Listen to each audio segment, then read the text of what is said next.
Setelah membahas peran Roh Kudus, kini kita siap untuk membahas topik kedua kita, para rasul. Sebelum Kristus naik ke surga, Ia mengangkat para rasul untuk melanjutkan pelayanannya, untuk memperluas kerajaannya dari Yerusalem sampai ke ujung-ujung bumi melalui Injil. Sebelumnya dalam pelajaran ini kita melihat bahwa kisah para rasul pasal 1 ayat 8 menggambarkan peran vital dari Roh Kudus di dalam gereja mula-mula. Perhatikan kembali kata-kata Yesus kepada para rasulnya berikut. Tetapi kamu akan menerima kuasa kalau Roh Kudus turun ke atas kamu, dan kamu akan menjadi saksiku di Yerusalem dan di seluruh Yudea dan Samaria dan sampai ke ujung bumi.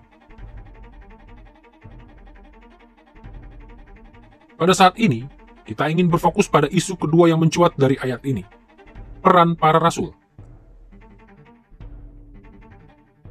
Sebagaimana yang diungkapkan Yesus di sini, Roh Kudus diberikan kepada para rasul supaya mereka menjadi saksi-saksinya di seluruh dunia.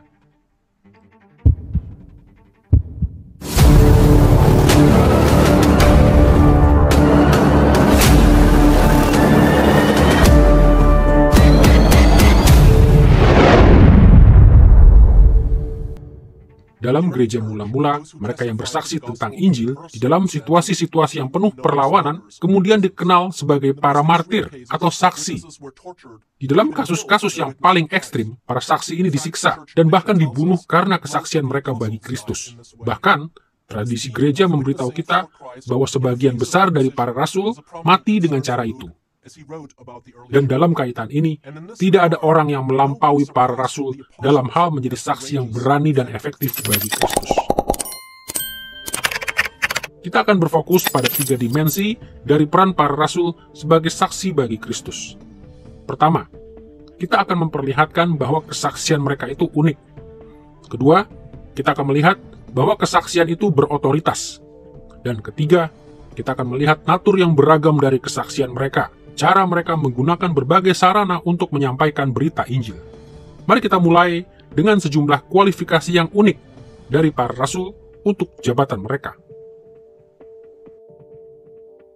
Para rasul unik setidaknya karena 2 alasan berikut. Pertama, syarat-syarat bagi jabatan mereka membuat tidak ada orang lain yang bisa disebut sebagai seorang rasul.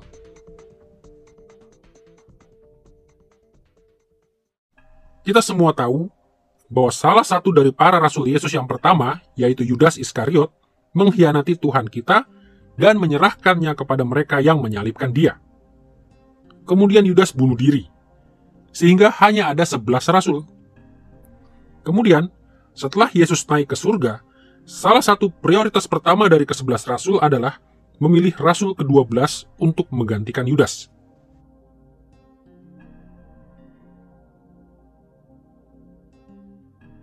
Dalam kisah para rasul pasal 1 ayat 21-26, Petrus menggambarkan syarat-syarat untuk rasul yang baru itu demikian. Jadi harus ditambahkan kepada kami seorang dari mereka yang senantiasa datang berkumpul dengan kami selama Tuhan Yesus bersama-sama dengan kami, untuk menjadi saksi dengan kami tentang kebangkitannya. Lalu mereka mengusulkan 2 orang. Mereka semua berdoa dan berkata, "Ya Tuhan, tunjukkanlah kiranya siapa yang Engkau pilih dari kedua orang ini untuk menerima jabatan pelayanan, yaitu kerasulan." Lalu mereka membuang undi bagi kedua orang itu, dan yang kena undi adalah Matias. Ayat-ayat ini menegaskan syarat-syarat bagi jabatan rasul, di mana semuanya bersifat unik bagi para rasul yang disebutkan dalam kitab suci. Pertama, mereka harus pernah diajar langsung oleh Yesus. Kedua, mereka harus pernah melihat Yesus setelah kebangkitannya. Dan ketiga, mereka harus ditunjuk untuk jabatan ini oleh Allah sendiri.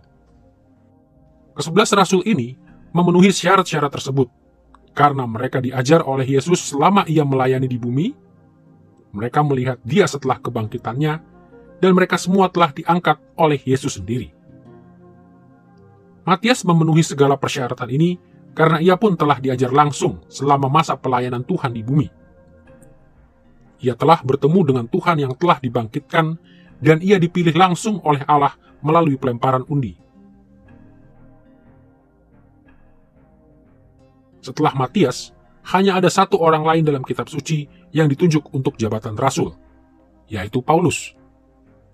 Paulus dipilih sebagai rasul setelah Yesus naik ke surga, sehingga gereja pada awalnya bersikap skeptis terhadap pengangkatannya. Akan tetapi, kitab suci mengajar kita bahwa ia memang melihat dan belajar dari Yesus setelah kebangkitannya, dan bahwa ia telah ditunjuk oleh Yesus sendiri. Sebagai contoh, Paulus telah menyaksikan Tuhan yang telah bangkit itu dalam perjalanan menuju ke Damsyik, seperti yang dicatat oleh Lukas dalam Kisah Para Rasul pasal 9 ayat 3-6. Ia juga ditunjuk untuk jabatan itu oleh Allah sendiri, seperti yang kita baca dalam Kisah Para Rasul pasal 9 ayat 15 dan pasal 22 ayat 12-16. Bahkan, Lukas menceritakan kembali pengangkatan Paulus 3 kali untuk mengukuhkan klaimnya sebagai rasul sejati dalam Kisah Para Rasul pasal 9, pasal 22, dan pasal 26. Akan tetapi, bahkan Paulus sendiri pun mengakui bahwa kualifikasinya ini dapat dikatakan tidak biasa, karena ia baru menjadi orang percaya setelah kenaikan Yesus. Paulus menyebutkan kerasulannya yang unik dan khusus ini di dalam 1 Korintus pasal 15 ayat 8-9 berikut. Dan yang paling akhir dari semuanya, ia menampakkan diri juga kepadaku, sama seperti kepada anak yang lahir sebelum waktunya. Karena aku adalah yang paling hina dari semua rasul. Selain memenuhi syarat-syarat yang unik ini, para rasul juga unik karena mereka melayani pada masa pendirian dalam kehidupan gereja. Pada masa yang istimewa ini, mereka ditugaskan untuk mendirikan gereja Yesus Kristus. Dan karena mereka telah melakukan pekerjaannya, dan karena gereja telah berdiri teguh di atas fondasi mereka, maka pekerjaan yang istimewa ini tidak pernah dibutuhkan lagi.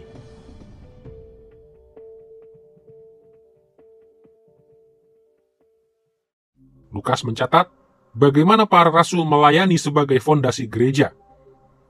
Seperti yang telah kita lihat dalam pelajaran sebelumnya, para rasul merupakan saksi-saksi utama yang membawa Injil dari Yerusalem ke Yudea dan Samaria sampai ke ujung-ujung bumi. Melalui penginjilan mereka, para petobat Kristen yang pertama diraih dari Yudaisme, dari ibadah yang menyeleweng yang dilakukan oleh orang Samaria, dan dari paganisme bangsa-bangsa lain.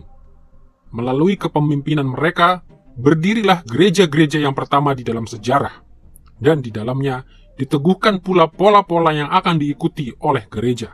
Dengan cara ini dan banyak cara lainnya, para rasul melakukan pekerjaan yang unik pada saat yang unik pula.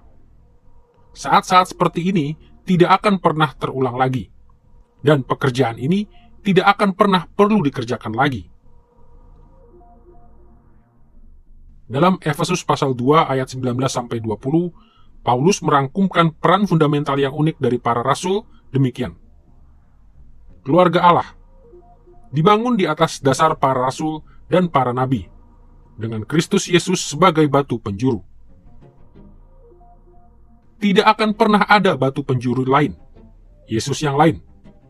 Dan dengan cara yang sama, tidak akan pernah ada fondasi yang lain, kelompok rasul dan nabi yang lain yang akan melayani sebagai fondasi bagi gereja. Sayangnya, di zaman kita ini, masih ada gereja yang mengklaim memiliki para rasul yang berotoritas yang melayani di tengah mereka. Akan tetapi, Lukas menegaskan bahwa para rasul yang asli secara unik memenuhi kualifikasi bagi syarat-syarat bagi jabatan mereka, dan mereka melayani pada masa pendirian yang unik yang tidak akan pernah terulang lagi. Kita masih memiliki kesaksian para rasul yang dihimpun dalam tulisan-tulisan Perjanjian Baru. Tetapi kita tidak seharusnya mengharapkan sosok rasul semacam ini dalam gereja masa kini. Setelah kita melihat bahwa para rasul bersaksi tentang Kristus dengan cara yang unik, kini kita siap untuk melihat natur yang berotoritas dari kesaksian mereka. Ada banyak cara untuk melihat otoritas para rasul di sepanjang kisah para rasul. Tetapi demi menyederhanakan pembahasan, kita hanya akan berfokus pada 4 di antaranya. Pertama, otoritas para rasul bisa dilihat dalam fungsi jabatan mereka. Kedua, otoritas itu ditunjukkan dalam berkat Allah bagi pelayanan mereka. Ketiga, otoritas itu nyata dari kuasa mereka dalam mengadakan mujizat. Dan keempat, otoritas itu nyata dari wahyu yang terus mereka terima. Mari kita pertama-tama melihat bagaimana fungsi jabatan mereka mendemonstrasikan otoritas mereka. Kata rasul atau apostolos di dalam bahasa Yunani pada dasarnya berarti orang yang diutus. Kata ini lazimnya digunakan untuk mengacu kepada para pembawa pesan, kepada para agen yang dikirim untuk menjalankan suatu misi, dan kepada para duta besar yang diberi otoritas untuk berbicara mewakili orang-orang yang mengutus mereka. Sebagai contoh, ketika Yesus menunjuk 72 misionaris untuk memberitakan kerajaan Allah di dalam Lukas pasal 10, orang-orang ini berperan sebagai duta besar sementara yang ditugaskan untuk menyandang sebagian dari otoritas Kristus untuk sementara waktu. Dalam Lukas pasal 10 ayat 16, Yesus mengutus para misionaris dengan kata-kata berikut. Barang siapa mendengarkan kamu, ia mendengarkan aku. Dan barang siapa menolak kamu, ia menolak aku. Dan barang siapa menolak aku, ia menolak dia yang mengutus aku. Di sini kita melihat bahwa para misionaris harus diperlakukan sebagai para pengganti Kristus. Mereka yang menerima para misionaris dianggap menerima Kristus sendiri, dan mereka yang menerima Kristus dianggap menerima pribadi yang mengutus Kristus, yaitu Bapa.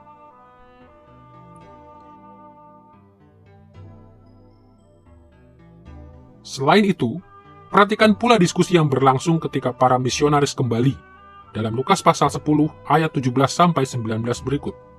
Ke-72 murid itu kembali dengan sukacita dan berkata, "Tuhan, bahkan setan-setan takluk kepada kami demi nama-Mu." Lalu kata Yesus kepada mereka, "Aku melihat iblis jatuh seperti kilat dari langit. Sesungguhnya aku telah memberikan kuasa kepada kamu untuk menginjak ular dan kalajengking, dan kuasa untuk mengatasi semua kekuatan musuh, sehingga tidak ada yang akan membahayakan kamu." Ketika ia menunjuk mereka untuk menjadi misionarisnya, Yesus mendelegasikan sebagian dari otoritasnya kepada ke-72 utusannya ini. Jadi mereka tidak hanya menjadi para wakilnya secara simbolis, sebaliknya, mereka adalah para agennya yang berotoritas. Mereka bukanlah guru yang sempurna atau infallible, tetapi mereka memiliki otoritas untuk mengusir roh-roh jahat dan memproklamasikan kedatangan kerajaan. Sama halnya, para rasul adalah para duta besar yang berotoritas. Akan tetapi, cara mereka mewakili Kristus berbeda dengan para murid yang lain dalam dua hal yang signifikan di dalam kitab kisah para rasul. Pertama, kisah-kisah Lukas menegaskan bahwa para rasul tidak hanya ditunjuk untuk misi menyebarkan Injil, tetapi juga secara berkesinambungan ditunjuk untuk menduduki jabatan di dalam gereja. Di dalam kisah para rasul tidak digantikan oleh beberapa orang atau jabatan lain. Mereka menyandang otoritas yang didelegasikan oleh Kristus secara berkesinambungan, tidak hanya untuk jangka waktu yang terbatas. Kedua, para rasul diberi otoritas untuk berbicara tentang berbagai hal yang terkait dengan pendirian dan pemerintahan gereja Kristus. Sebagaimana yang diindikasikan oleh catatan tentang sidang Yerusalem dalam kisah para rasul pasal 15, kata-kata para rasul harus diterima oleh gereja secara umum. Keputusan apapun yang mereka berikan harus diterima sebagai kehendak Allah.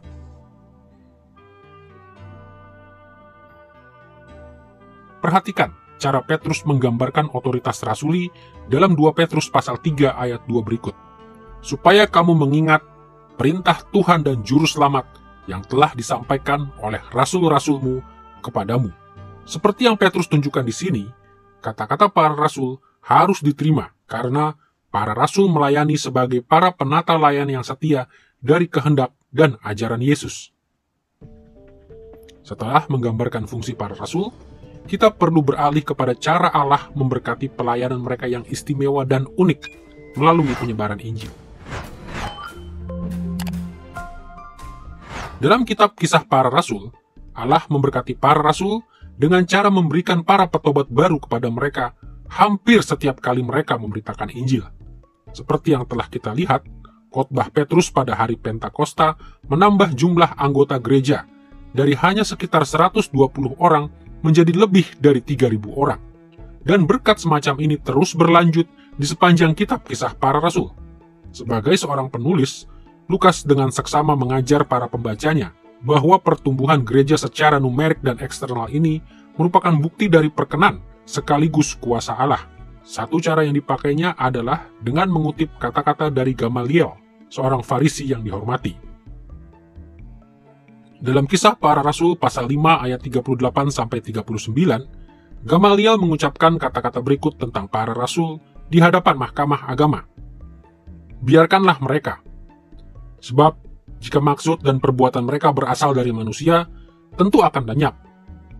Tetapi kalau berasal dari Allah, kamu tidak akan dapat melenyapkan orang-orang ini. Mungkin, ternyata juga nanti, bahwa kamu melawan Allah.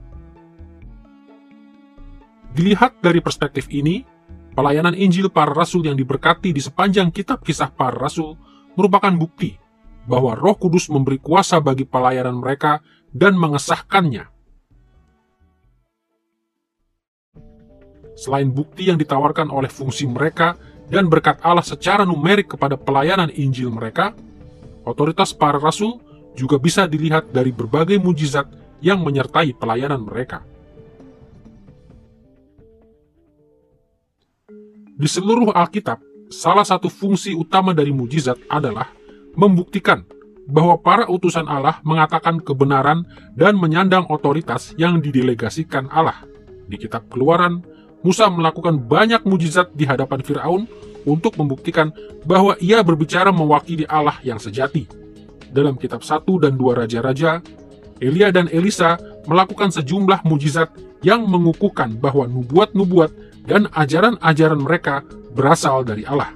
Dalam kitab-kitab Injil, Yesus mengadakan berbagai mujizat untuk membuktikan bahwa ia adalah Kristus, hamba Allah yang diurapi, serta nabi yang diutus untuk menyelamatkan dan memerintah atas umatnya. Dengan cara serupa, mujizat-mujizat para rasul dalam kitab Kisah Para Rasul membuktikan bahwa kesaksian mereka tentang Kristus memang benar. Para rasul menyembuhkan orang sakit dalam Kisah Para Rasul pasal 5 ayat 16. Mereka memulihkan orang lumpuh dalam Kisah Para Rasul pasal 14 ayat 8. Mereka membangkitkan orang mati dalam Kisah Para Rasul pasal 9 ayat 40. Mereka mendatangkan kesusahan kepada orang jahat dalam Kisah Para Rasul pasal 13 ayat 11. Mereka meloloskan diri dari penjara dalam Kisah Para Rasul pasal 12 ayat 10. Mereka selamat ketika kapal mereka karam dalam Kisah Para Rasul pasal 27 ayat 44. Serta setelah digigit ular berbisa dalam Kisah Para Rasul pasal 28 ayat 3. Bahkan kuasa mereka begitu besar sehingga menurut Kisah Para Rasul pasal 5 ayat 15, bayangan Petrus menyembuhkan siapa saja yang dikenainya. Dan menurut Kisah Para Rasul pasal 19 ayat 11-12, pakaian yang disentuh oleh Paulus bisa mengusir roh-roh jahat dan menyembuhkan penyakit. Mujizat sehebat ini hanya mungkin datang dari Allah. Ini membuktikan bahwa para rasul benar-benar adalah para saksinya yang berotoritas. Itulah sebabnya Paulus menjelaskan mujizat-mujizat yang diadakannya demikian dalam 2 Korintus pasal 12 ayat 12 berikut. Segala sesuatu yang membuktikan bahwa aku adalah seorang rasul telah dilakukan di tengah-tengah kamu oleh tanda-tanda, mujizat-mujizat, dan kuasa-kuasa. Karya-karya ajaib yang dilakukan dengan kuasa Roh Kudus merupakan tanda dari seorang rasul, bukti bahwa ia sedang bersaksi dengan benar tentang Kristus dan karyanya. Setelah kita melihat fungsi para rasul, berkat Allah kepada penyebaran Injil melalui mereka, serta mujizat-mujizat mereka, kita siap untuk melihat bagaimana wahyu yang mereka terima berfungsi sebagai bukti bagi otoritas mereka. Lukas banyak sekali mencatat bahwa Roh Kudus memberikan bimbingan kepada para rasul, menuntun mereka untuk mengejawantahkan kebenaran Injil, mengambil keputusan bagi gereja secara menyeluruh, membentuk elemen struktural yang memungkinkan gereja bertumbuh kepada kedewasaan. Sebagai contoh, dalam Kisah Para Rasul pasal 10, Petrus menerima visi dari Allah yang mengajarnya untuk membawa orang-orang bukan Yahudi ke dalam gereja tanpa menuntut pertobatan penuh kepada Yudaisme.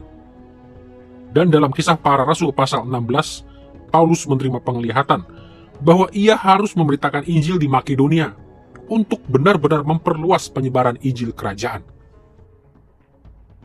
Sebagaimana Lukas mencatat di sepanjang kisah para rasul, gereja mula-mula merespon kesaksian dan kepemimpinan yang berotoritas dari para rasul dengan menerima dan menundukkan diri kepada segala pengajaran dan keputusan mereka. Dan dalam cara serupa, orang Kristen modern juga harus tunduk kepada para duta besar Kristus yang berotoritas ini, baik melalui rangkuman pengajaran mereka dalam kitab-kitab seperti Kisah Para Rasul, dan melalui tulisan-tulisan mereka yang berotoritas dalam Perjanjian Baru. Sambil mengingat natur kesaksian para rasul yang unik dan berotoritas ini, kini kita siap untuk melihat beragam cara yang dipakai oleh para rasul dan para pengikut mereka untuk menjadi saksi-saksi bagi Injil Kristus kepada seluruh dunia. Diskusi kita tentang beragam cara yang dipergunakan oleh para rasul dan para pengikut mereka untuk bersaksi tentang Kristus di sepanjang kisah para rasul akan kita bagi ke dalam dua bagian. Pertama, kita akan membahas berbagai strategi yang digunakan untuk bersaksi tentang Kristus. Kedua, kita akan menyebutkan beberapa latar yang berbeda yang melatari pemberian kesaksian ini. Mari kita melihat terlebih dahulu berbagai strategi yang mereka terapkan dalam kitab Kisah Para Rasul. Walaupun ada banyak sekali cara untuk menjelaskan strategi-strategi yang digunakan oleh para rasul serta para pengikut mereka untuk menampilkan Kristus kepada dunia, ada baiknya kita berpikir tentang 6 pendekatan utama. Pertama, mereka sering mengacu kepada sejarah, khususnya dengan menyebutkan rujukan kepada hal-hal seperti kehidupan, kematian dan kebangkitan Yesus Kristus, peristiwa-peristiwa dari sejarah yang dilaporkan di sepanjang Kekaisaran Romawi. Sebagai contoh, dalam Kisah Para Rasul pasal 26 ayat 26, Paulus mengucapkan kata-kata berikut kepada Raja Agripa. Raja juga tahu tentang segala perkara ini. Sebab itu, aku berani berbicara terus terang kepadanya. Aku yakin bahwa tidak ada sesuatu pun dari semuanya ini yang belum didengarnya, karena perkara ini tidak terjadi di tempat yang terpencil. Argumen utama Paulus adalah fakta-fakta dasar yang diproklamasikan olehnya dan oleh gereja merupakan peristiwa-peristiwa yang dikenal di dalam dunia kuno. Mengacu kepada peristiwa-peristiwa sejarah seperti ini merupakan strategi yang lazim digunakan oleh para rasul ketika mereka bersaksi kepada orang yang belum percaya. Kedua, para rasul seringkali mengacu kepada kebenaran kitab suci untuk mendukung upaya penginjilan mereka. Ketika bersaksi kepada para pendengar Yahudi, para rasul sering mengacu kepada Perjanjian Lama. Sebagai contoh, dalam Kisah Para Rasul pasal 3 ayat 22, Petrus mengacu kepada kata-kata Musa untuk membuktikan kepada orang Yahudi bahwa Yesus adalah Mesias yang telah lama dinantikan. Dan dalam Kisah Para Rasul pasal 23 ayat 6, Paulus mengacu kepada kepercayaan orang Yahudi akan kebangkitan orang mati yang berasal dari kitab suci Perjanjian Lama. Ketiga, ketika bersaksi kepada para pendengar bukan Yahudi, para rasul mengacu kepada wahyu Allah di alam, serta kepada kepercayaan-kepercayaan yang benar yang bisa ditemukan di dalam sistem pemikiran kafir.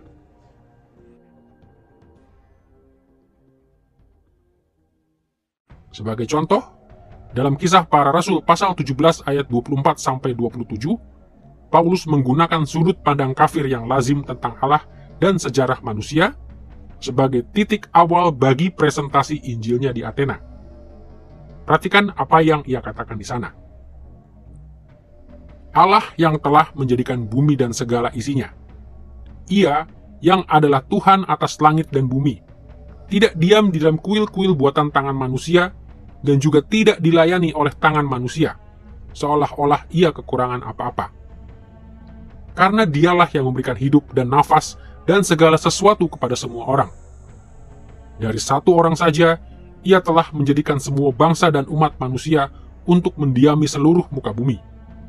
Dan ia telah menentukan musim-musim bagi mereka dan batas-batas kediaman mereka, supaya mereka mencari dia dan mudah-mudahan menjamah dan menemukan dia, walaupun ia tidak jauh dari kita masing-masing.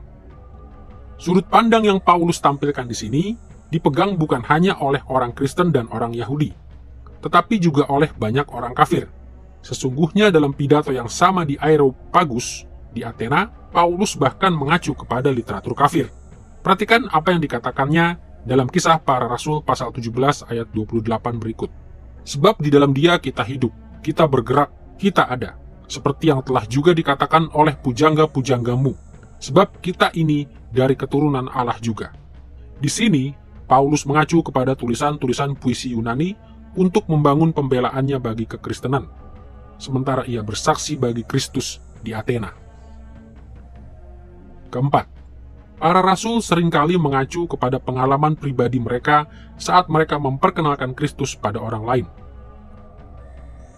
Dalam kitab Kisah Para Rasul, Lukas banyak sekali mencatat bahwa Paulus menggunakan pendekatan ini.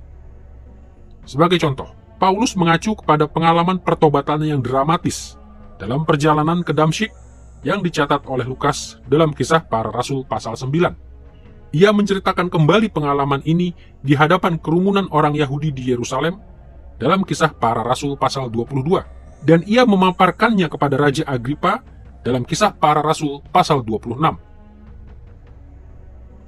Kelima, para rasul melakukan banyak tanda dan mujizat yang membuktikan kebenaran dari Injil yang mereka khotbahkan. Seperti yang telah kita lihat sebelumnya, dalam pelajaran ini, kitab Kisah Para Rasul dipenuhi dengan banyak mujizat yang diadakan oleh para rasul.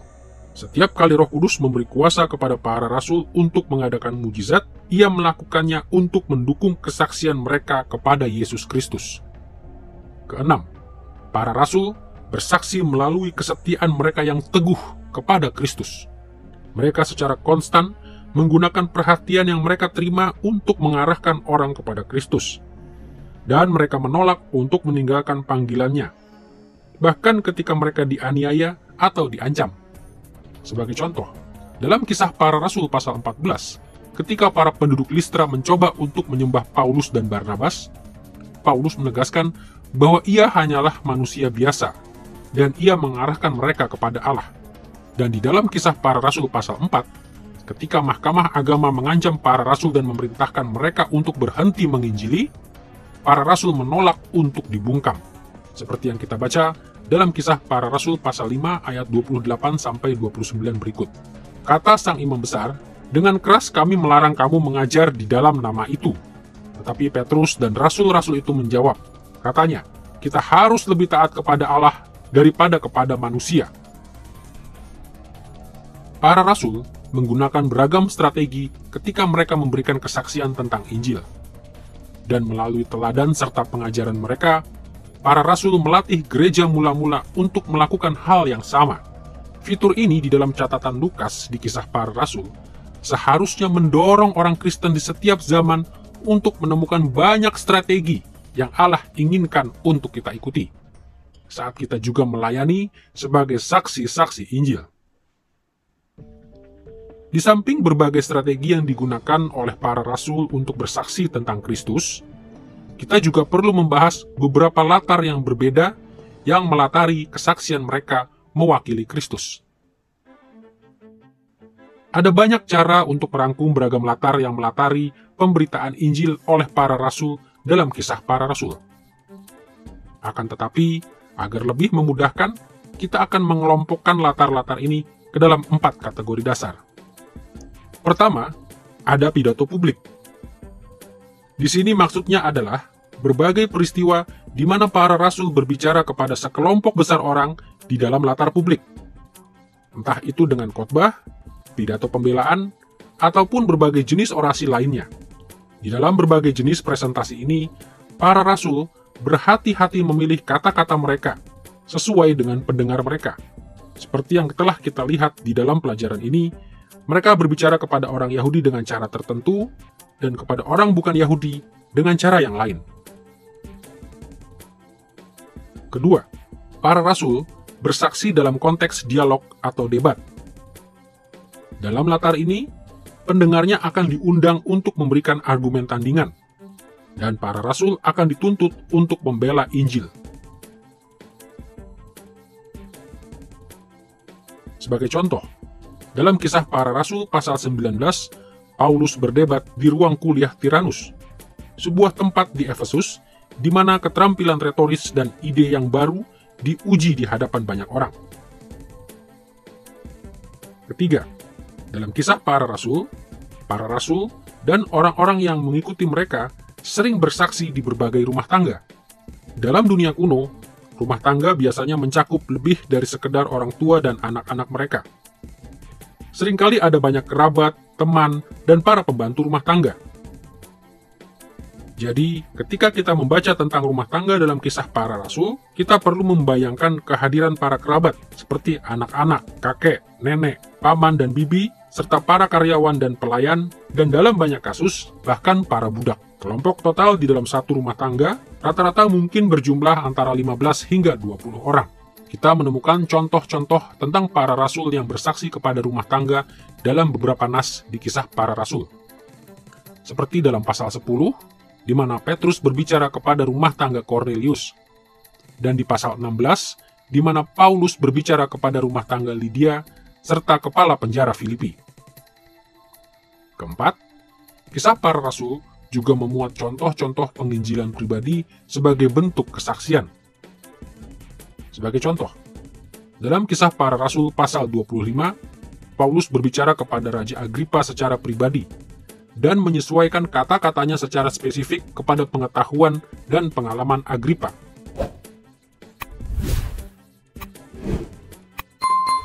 Singkatnya, para rasul tidak membatasi diri mereka untuk bersaksi hanya dengan cara-cara tertentu atau dengan latar tertentu saja. Dengan berbuat demikian, para rasul menyediakan contoh bagi kita, mengajar kita untuk menekankan elemen-elemen Injil yang bergema paling kuat bagi pendengar kita, dan menemukan berbagai cara spesifik untuk mengaitkan Injil dengan kehidupan setiap orang yang belum percaya.